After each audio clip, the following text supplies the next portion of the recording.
So, we have a company, a council that's not meant to be a company, because you ring them up and ask Lancashire County Council if they're a company. You get some really interesting conversations with these people.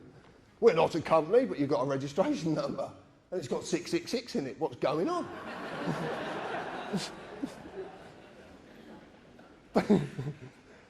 See, a company can't have any authority. I'm going to explain this later, why companies and corporations can't have authority. They can't. And it's quite simple, but I'll explain it. Anyway, so I went on Dun & Bradstreet, and lo and behold, Blues and Twos Credit Union, Lancashire's Constabulary, Federal Office. Federal? Are we a republic?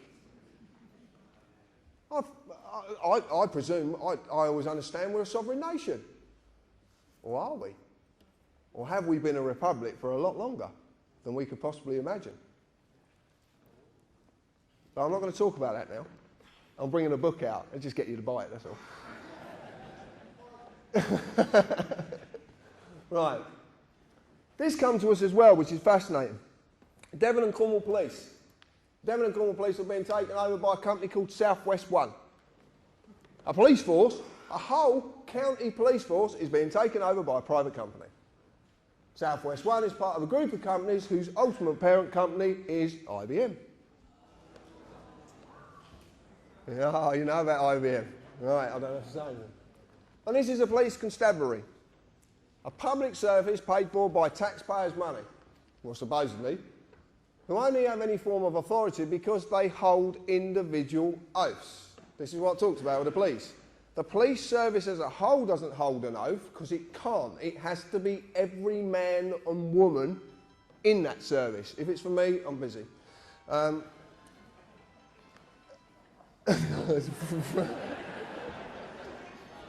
shouldn't do that. I do that every talk and I shouldn't do it. Right, sorry. Yeah, so they can't. So it's got to be on the man or the woman. I don't like using the word individual, but it's the only word I could put there, because individual doesn't mean what we believe it to mean. So now Police Constabulary is being told what to do by a private company, a bit like the ACPO. You might have heard of them. A non-profit making organisation that's made up of chief police inspectors that has 18 million in the bank. I want to ask you, how do you get 18 million in the bank when you don't make profit? Interesting. But this company's not only telling them what to do, and what happens to the oath of office. As a corporation can have no authority, for a morte main cannot hold an oath. A morte main is two words, it's dead and hand. Companies are known as, corporations are known as morte mains, dead hand. They're dead. They do not live, they do not breathe, they are not natural, they are dead. So, there's something very wrong. Corporations can have no authority because of morte main. Land cannot be alienated by morte main, because corporations can't own land. That's why your house is called property, because that's the little trick they use. They turn land into property. But property is corporal inheritance, which basically means it's not visible and can't be seen. You just don't know. There's a lot to that. Again, you have to buy the book. No. Right, this is what I want to talk about. This is it. Legalese, a language of a company called the Law Society, and it simply is a manipulation of the English language. That's how simple it is. And people say, the Law Society is not a company. Well, according to that, it is. Anybody got credit card debts? Yeah, they're good. And do you get phone calls off these people? They're quite insistent, aren't they? Yeah. So what do they ask you first? First thing they ask you, your name. And then they ask you for the first line of your address and your postcode and then your date of birth. Don't they? That's every time. Have you ever wondered what happens when you actually say no? It's really funny. You want to try it. No, if they ring up and they say, Mr. Harris, I say, yeah, okay. I say, may I confirm your first line of your address and your postcode? No. What do you mean, no? You have to. How are you going to make me do that? It's so simple. You just don't. Hello, Mr. John Harris? Yeah, hold on, I'll get him. Crack on. And I'm going to... I'll tell you now. Hello, Mr. Jonas. No, he's in the loft. He's deaf, dumb and blind, so you're not going to get a lot out of him. And you'll get that in a bit. But this is it. Right. This is called joinder. It's very simple. And what it is I am asked my name and address and date of birth, which is only to establish the legal personality, the legal person, the address of the legal person, as it says it up there, the address, the name, and when the legal person was created. This is very similar to a way that they would deal with a company. Very similar indeed. Once joinder has been established, they can then offer a legal person a contract. As you've seen, Acts of Parliament are contracts. Okay? Statutory instruments are created, written, legal contracts. So it's a contract. But they need my consent. So I am asked to do I'm asked every time, you can see this on the bottom of the police forms, my friend in the audience, Morris, will confirm this. What did it quite clearly say? I understand. Okay? You're asked, do I understand? Then I would sign one piece of paper, if not more, to say that I am the legal person, and as the legal person, understand. But this is deception. And basically, understand is synonymous with the word stand under. You want to check this out? Black's Law Dictionary. There's 8 versions of it. There's probably a 9th one coming out. But it's stand under. It is a legal requirement that you understand, but not that you actually understand. I'm going to put that into English.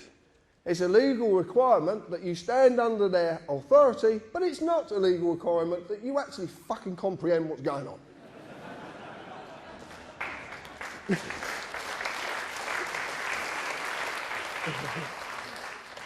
During any process I am subjected to by the corporate officers, I will be asked at some time, do you understand? This is simply about getting your consent, because you have to say yes. Because a contract is a contract, and a contract can't be formed unless all sides agree, give mutual consent. So you're asked it. Do you stand under me? Do you give me a corporate officer authority? That's what they're actually saying to you. But it's not you, it's a legal person. It is this piece of paper. This is a blank one. But this is this piece of paper. This is all they can act against. Yeah, but you need to represent it. And that's what the joinder's there for, to get you to represent it. So let's look at a fixed penalty notice, the deception of notice, joinder, understand at work. This is it at work, very simply. In legalese, a notice is not a bill. A notice is not a demand, it is an offer of a contract. Notice is synonymous with offer. When the offer has been made, the legal person must be established through joinder, for the legal person is nothing more than a piece of paper. But they have to establish it. Otherwise, they can't offer the contract to it. Because of this, they need the man or woman to agree to represent the piece of paper by saying, I understand. Fixed penalty notices are the same as all and any statements made. They are simply self-perpetuating contracts. They perpetuate themselves. It's completely deceptive. I'll show you how it works. It's not very clear. If you look at the top, it says penalty charge notice. So it's penalty charge offer. Okay, so it's an offer of a penalty charge. Then you get all the bullshit, right? And it is bullshit. And it says notice to owner, blah, blah, blah, blah, blah. And it even says there, the person. So they're even telling you what they're acting against. They're telling you. They have to tell you. They go around here, and then you've got this magic little box here. Because what you do is, you tell them who the legal personality is. You tell the address the legal personality is at. You put the postcode, and if you're stupid enough, you put a daytime telephone number. And then you put a signature to say, I understand. Self-perpetuating. Self-perpetuating contract. So simple.